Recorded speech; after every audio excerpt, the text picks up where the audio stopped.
सभी को जय मसीह की। मेरे प्रियो, उत्पत्ति 3 अध्याय के 8 पद में लिखा है,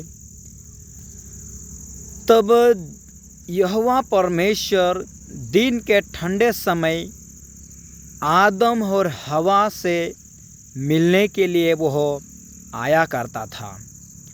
और जब परमेश्वर दिन के ठंडे समय हवा और आदम से परमेश्वर मिलने के लिए गया, और वहाँ पर ऐसा लिखा है कि परमेश्वर ने जब आदम और हवा को आवाज़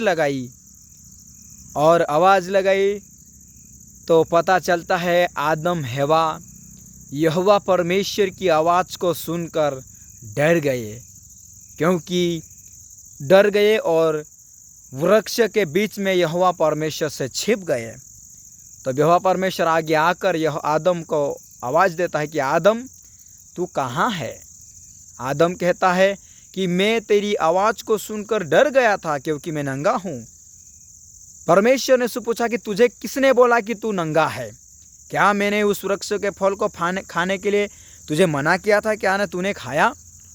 आदम कहता है, जिस स्त्री को तू मेरे साथ रहने के लिए दिया था उसी ने मुझे उस वृक्ष के फल लाकर दिया और मैंने खाया।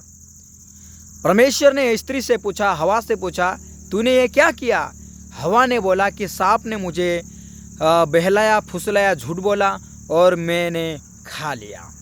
मेरे प्रियो, तब परमेश्वर की आज्ञा के उल्लंघन करने से परमेश्वर ने आदम को श्राप दे दिया कि तू इस पृथ्वी पर मेहनत करके, कष्ट करके, पसीने बहाकर, और ये पृथ्वी तेरे लिए ऊँट काटे और ऐसे गर्मी और तू उस समय में और उस मौसम में तुझे काम करना पड़ेगा।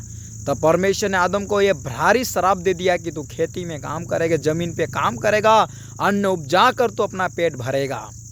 हवा को कहा, तूने सांप का बात मानकर तूने ये फल खाया है, इसलिए तू श्रापित है। बच्चे होने के समय में तेरी पीड़ाओं को बढ़ाऊंगा।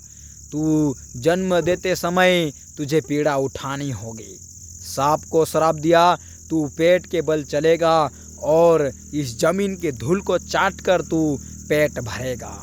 मेरे प्रियो, मेरे भाई और मेरी बहन, मैं आपसे एक बात कहना चाहता हूँ, परमेश्वर की बातों को ना टाले। तुम लोगों की बात टाल सकते हैं, अपने काम करने वालों की बात, बॉस की बात, मालिक की बात, अपने जो अपने साथ काम करने वाले हैं जो उसकी बात आप टाल सकते हो, लेकिन यहोवा परमेश्वर की बात को आप नहीं टाल सकते। यदि यहोवा परमेश्वर की बात को टालेंगे तो परमेश्वर आपके ऊपर, मेरे ऊपर क्रोधित होगा और वह आपको और मुझे दंड दे सकता है। परमेश्वर की आशीष आज्ञा मानने के वालों के ऊपर फलती है, फूलती है और वो बढ़ती है। इसलिए आज्ञा मानो और परमेश्वर की आशीष को प्राप्त करते रहिए। प्रभु आप सबको आशीष दे। जय मसीह की।